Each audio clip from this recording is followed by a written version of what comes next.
Hi, so it is a little tricky on how and what progress or program we are going to follow as far as this law is concerned. I'm assuming that you have all seen the document raised by Ministry of Trade, and therefore the 6+ items that are attached to the letter that really tries to say what we should be looking at. One of the areas that is very crucial and probably for the purpose of this meeting, we should focus on that area only, is the area of what laws need to be changed to ensure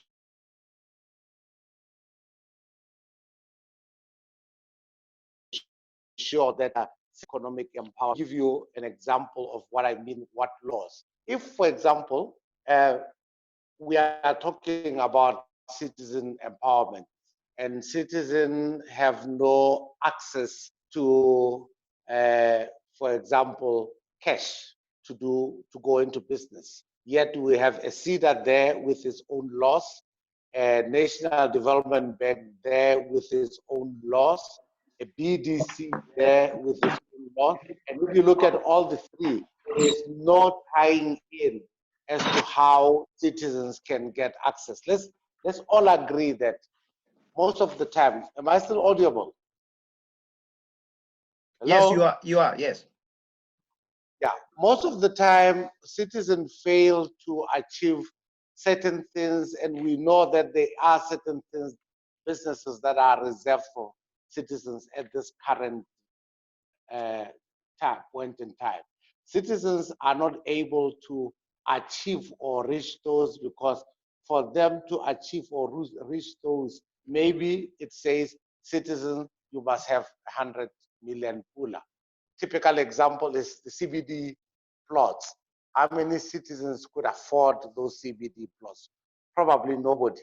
Yet we know that there was nothing barring citizens of its plots. So what do we see? We see a citizen that is a citizen, but has certain backing that is probably non-citizen per se. We also then start seeing a citizen fronting for the guys with the money because the citizen does not have the cash. After a bit of time, the citizen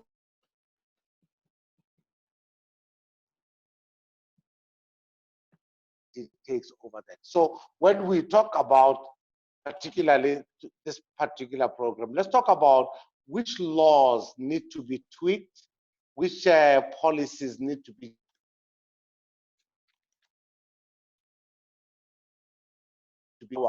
the citizen, for the citizen to participate in a meaningful way. I think it's point 2.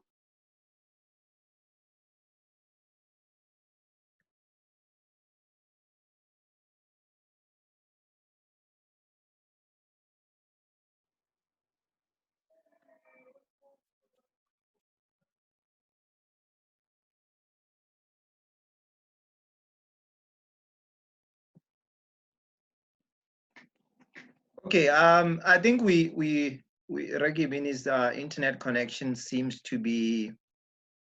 Regibini, are you still there with us? We cannot hear you.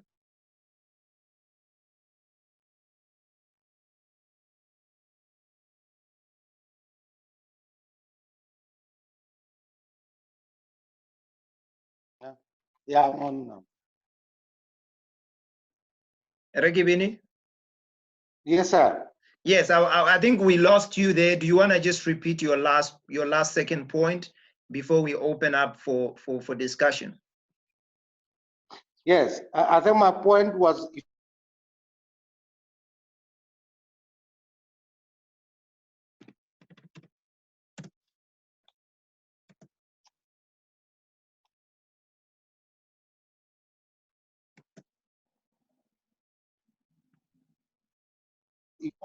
I don't want us to look at that. I want us to look at also state what you think the citizen empowerment programs that are in place have overlooked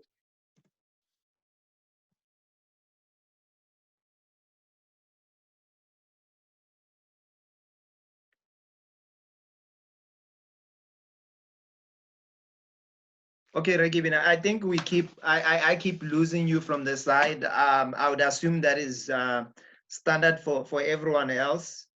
Let me just maybe try to take it up from here and get the perspectives of the others. I think as has been emphasized by the president, Keebine, the process of this citizen economic empowerment law has already started. And I think the idea here is for us to have a meaningful participation as citizens.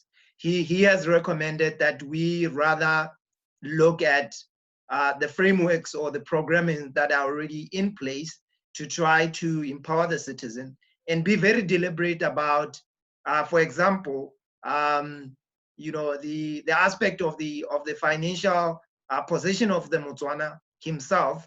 Motswana una le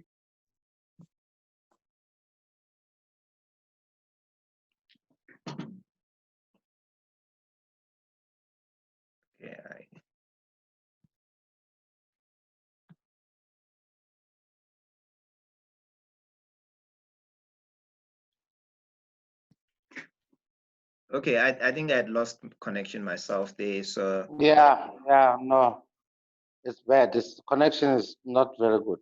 Okay, so I think as you were saying, Keebine, the idea for us here is to zoom it down to the actual practicality of the of the situation on the ground in terms of the financial benefit of the Motswana before we actually go into the guiding questions. So I want to change perspective a little bit and ask you yourself before we go far, because in the first session, there's been a question of whether if the approach of bringing this law or the way in which we are consulting is appropriate. So where you sit, I want your position in terms of, do you endorse the current 9 guiding pillars that have been developed? Do you think they represent what we would like to see as a citizen economic empowerment for the Motswana? Your perspective, do you think we are receiving top-down approach, or this is something that has stemmed from the ground level, ya private sector kana ya Motswana ene ka wena gore a tlhaloganye gore go leka go agiwa pyramid e ntseng yang? I hope you hear me before we go far. I hear you well. Yeah, no, I hear you well. Let me be very candid and be honest. This document that is a 2-pager or a 3-pager that we got came from the Ministry of Finance. We did not have, as private sector, had any input into it. Therefore, I will not necessarily say to us, let's confine our discussion to what has been given here. If there are areas that we want to branch into, we should do that without fail. And I want to also believe that we may be having a conversation now, but it does not stop any citizen. And here I'm not talking about a member of Business Botswana. I'm talking about any citizen to submit.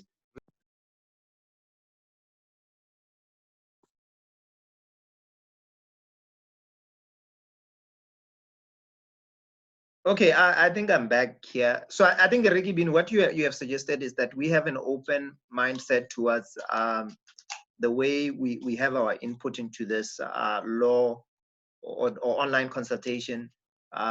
So I think at this juncture, my last question before I open up, we would like to give the audience a bit more time in terms of their input. As I said, there is a chat box where you can ask a question there, or you can raise your hand, and then we will give you the platform to have your input.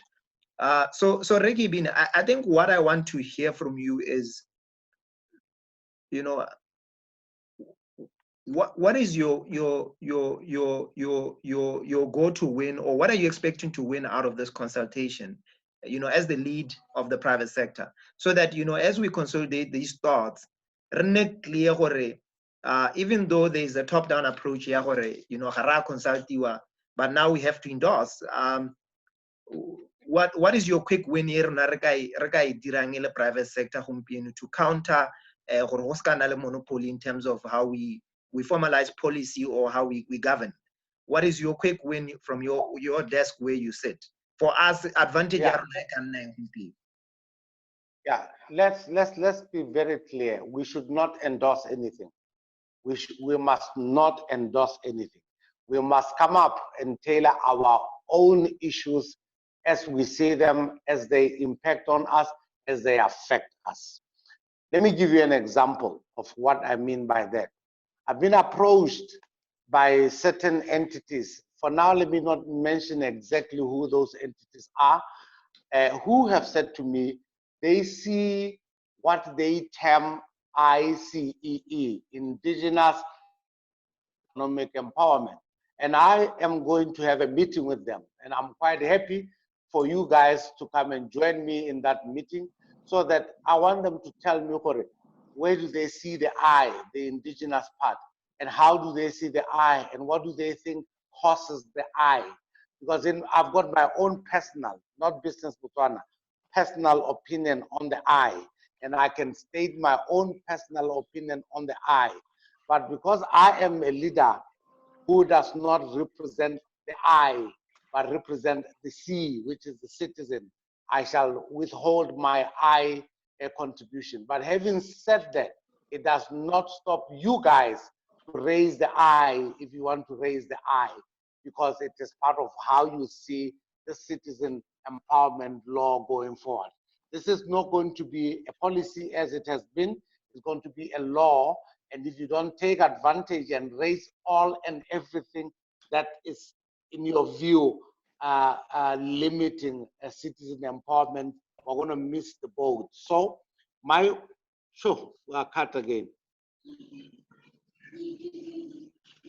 Yes, we are still with you. We're still with you. You are about to come to the conclusion. Yes. Okay. So I was coming to the conclusion that to say we should not limit ourselves in discussing this. The reason why I wanted us to focus on the issue, number 2, was just really to focus our meeting. Finance is a very, very, very crucial issue. If we can't get the powers that be to know that part of the processes or part of the hindrances of CEE to be made available and to work is the lack of finance. If you don't have the finance, all the laws would be made very favorable to you, but you won't utilize them. So I wanted this session to just focus on the finance. Right. Thank you very much, Keebine. That is the president of Business Botswana, Gobusamang Keebine, sharing his brief analysis with us in terms of where we should focus the discussion on. As he has emphasized it, for him, where he stands, CCE needs to be supported with a strong element of finance for the Botswana. So at this juncture, I will, myself, as I mentioned, the Hakina position at this juncture, and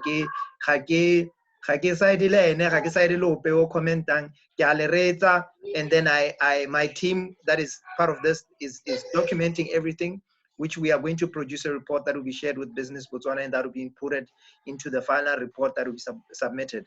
So at this juncture, I think there are 3 ways in which you can make participation. You can raise your hand, we will unmute you, and then you can have your say, or you can puncture your question into the chat box. We will then respond directly to that. I'll also just deliberately ask Keebine to puncture his email. So in case if you would like to send a report or your own feedback in writing, so that goes directly to him as well. But we'll also share our email so that you can share directly with us. So I think at this juncture, I would like to open the floor up for questions. We'll give each person roughly 2 minutes to just comment or ask any questions they would like to ask. We'll direct the question back to the lead panelist we have for today.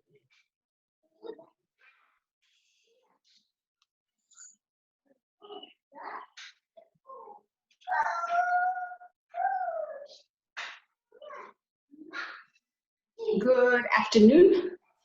My input has been made on the chat box because my signal is a bit low.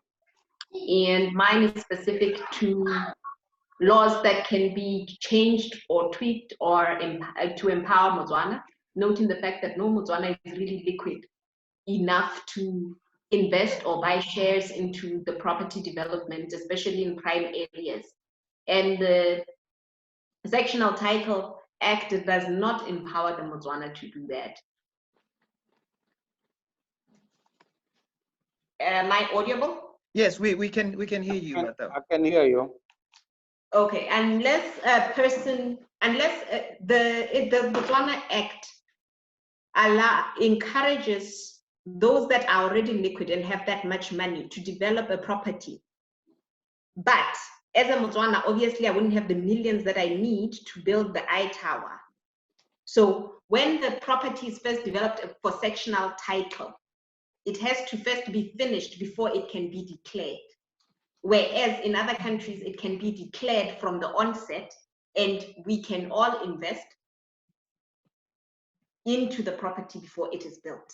But the Botswana law only requires after the property is built. So what is your recommendation in terms of an instrument that can be developed? So my recommendation is what this should, the law should be tweaked to accommodate the real Botswana who says, I only have 1,000 pula, I only have 10 pula, because even in as much as the stock exchange allows for you to, has no minimum in buying shares, the sectional title should also allow me to invest in a property without minimum requirement before the property is developed. Right. Thank you very much. I think the team has noted those comments.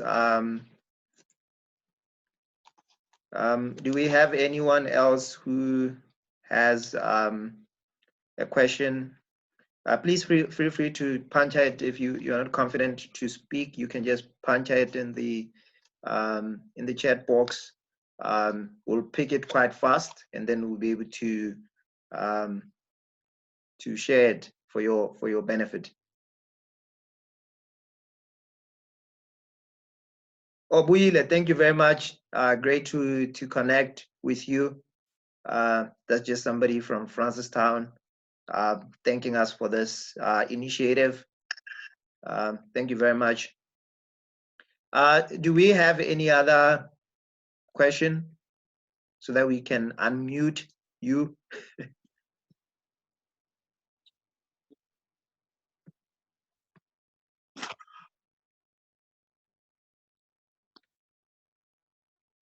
Okay, great. It seems we are still assessing. Oh yeah, there we go, George. Let me. Now it's on live. Yes, George, we have unmuted you. You can go ahead. Yeah, I think I was just gonna add a bit on to what Pinky was saying. Can you just introduce yourself fully so that we know just your full names and if you prefer where you are and what organization, if you prefer, but just introduce yourself. Yep. Hi everyone. My name is George. I'm currently based in London, UK. I work for a investment bank called Goldman Sachs. I'm a financial analyst there. So yeah, I'm based in London at the moment. So I was just gonna talk a bit in terms of what Pinky was saying, in terms of investment into properties and stuff like that. So I'm not really familiar much with in terms of like how the Botswana Stock Exchange works, but I know in terms of like what we have out here in the UK, we have what we call REIT. So these are real estate and investment trusts. So pretty much it's like a pool of funds where people like people who are not wealthy, like any ordinary citizen, you can pretty much just collect a pool of money. They work more like mutual funds. So people just pretty much just invest a bit in terms of how much they can afford. So a company pretty much just takes that and try to develop properties. Maybe you can talk about hotels or maybe just like buildings where people can rent out and stuff like that. So I'm not really sure if it's something that's really pretty much popular in Botswana, but probably something that companies can look into exploring to say, okay, when I develop real estate, so let's try to create like a fund where people can pull their money into. How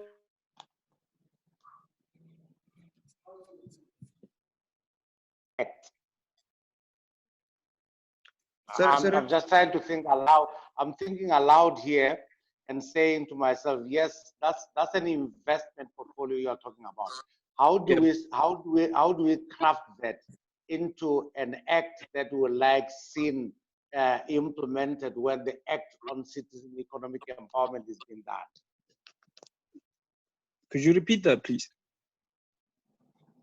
But I was saying, what you have commented on and what Yep. he has commented on, which are complementary, are nice and well. But I would like you to help us to craft it. How do we craft it to present it to the powers that be as a law that says allow Botswana to do this kind of investment? Because let's be honest, at the end of the day, no law should say you are required. It should be, I would like to do that. So I would like you to craft a law for us. How do we craft it when we present it to the powers that be to say, we'd like to see this kind of a law allowing Botswana to be able to put his 10 pula or 100 pula into a property like this? So I think George, you are certainly most welcome to assist and make that contribution quite clearly from a law policy perspective and craft an instrument of whatever. Like, you can just craft how you think we can have a model of that pool that you've seen in the UK, but obviously from a perspective of us influencing the law. So if you could craft this in 1 to 2 sentences and send through to us, we'd be most happy for that. So I think let's take 1 or 2 more questions before we come back to... I'm calling to cancel the order did lane just now. Cancel the order in.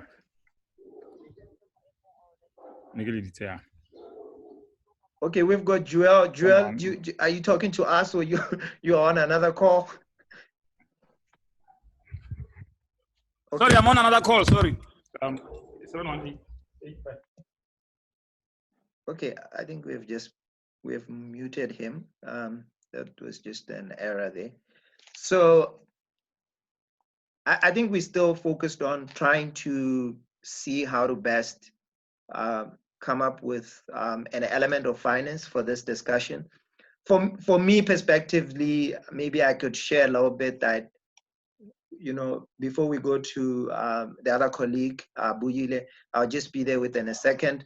As you know, Botswana is well known as a wealthy country. You know, in any perspective, anybody would define the government of Botswana as wealthy, and the Botswana as wealthy. So as we talk about a lack of finance, let's try to really define what other people look at when they say Botswana is wealthy and there's a lot of money in this market. So very clear on that perspective. Yeah, exists and it's real. So if it's the government with the money and the citizen doesn't have the money, let's try to maybe craft that within this lack of finance and say, one man flow away to the other part of the economy being the Botswana. So I think for me, this is what Keebine is trying to help us advance towards answering question, lack of finance. So I think we have given to you, Buyile, for you to comment. Dumela, thank you so much for the opportunity to speak. I was invited by a friend, but I didn't know what this is all about, but I really like where this discussion is going. I think as Botswana, Harana, a lot of information to know about everything that's going in our country, financial-wise and otherwise. So I think the first initiative would be to educate our people on like things like this. A lot of things that we don't know how to invest or where to invest or what's available to us and all the different kind of laws that apply to different things. So I don't know how we would do it, but I think our first step would be to educate as many young Botswana as we can. And yeah, Buyile, I was just going to take you up on there to say, deliberate, because I picked this as I have a lot of conversation with a lot of people. It seems the person that is outside Botswana actually knows much more about the status of the economy itself than you, the Botswana. So for me, what you are saying is a portal from an economy perspective. So from your own view, maybe solution how do we, besides this online consultation that we're trying to do to reach as many of you as possible, through this instrument economy le policy that have been done cross country. And maybe Bwile, before Waraba, so that you can answer both the questions or comment educatedly. You see, we're talking about you as a Motswana child.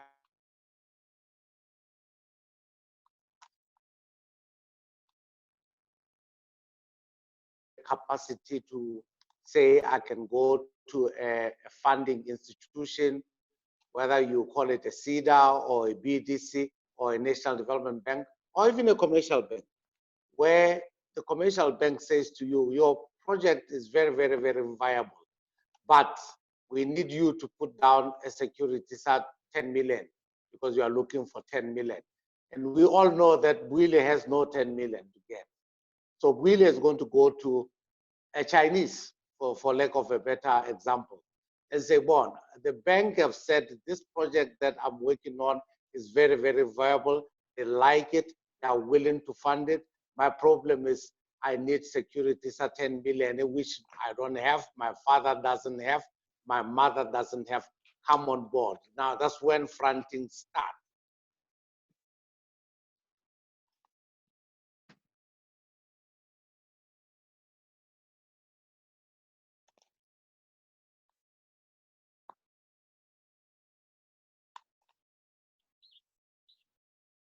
All right, Rekibina, I think you seem to have disconnected there.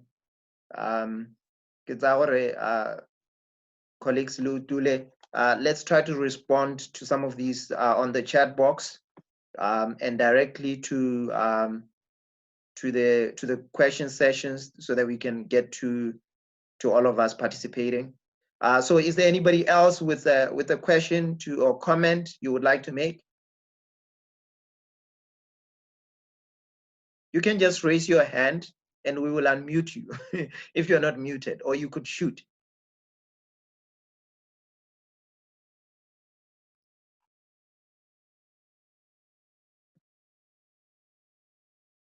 I think Teba's got a question.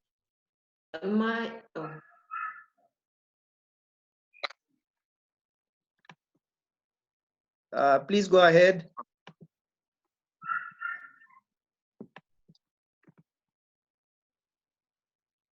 Follow up from George's point, and he did highlight that he has a banking background.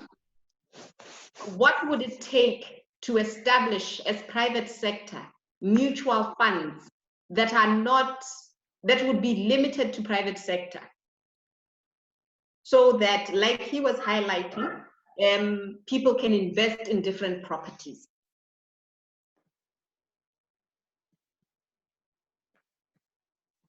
Right. I think we've noted that question. George, do you want to respond in just 30 seconds? Oh yeah, Pinky, what was? Oh, could you please repeat that, Pinky? I didn't get the.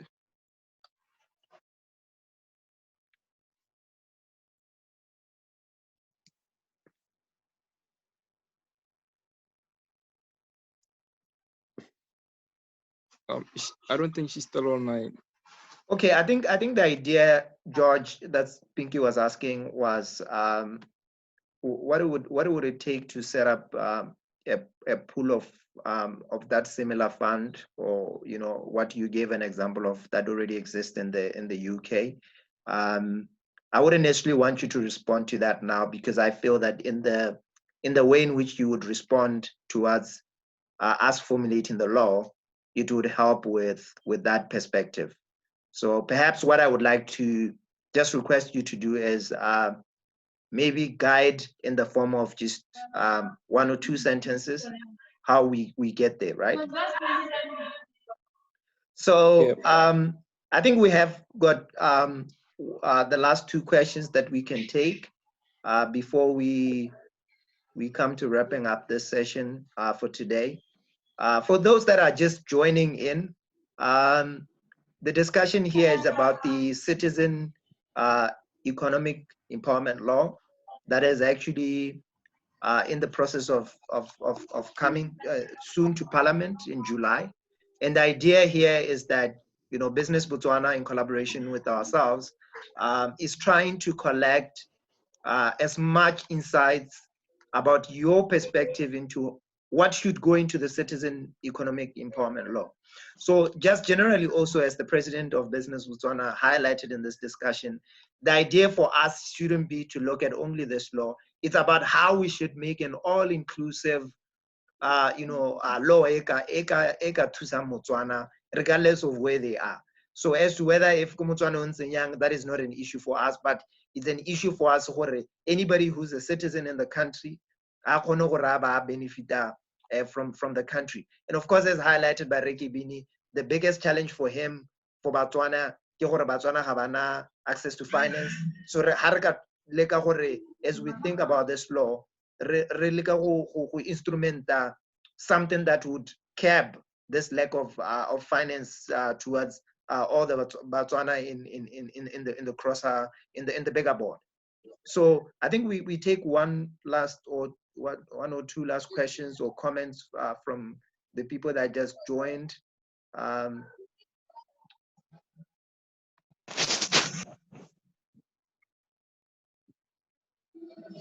Okay, I don't see any hand. So I think we had set this up for 40 minutes precisely.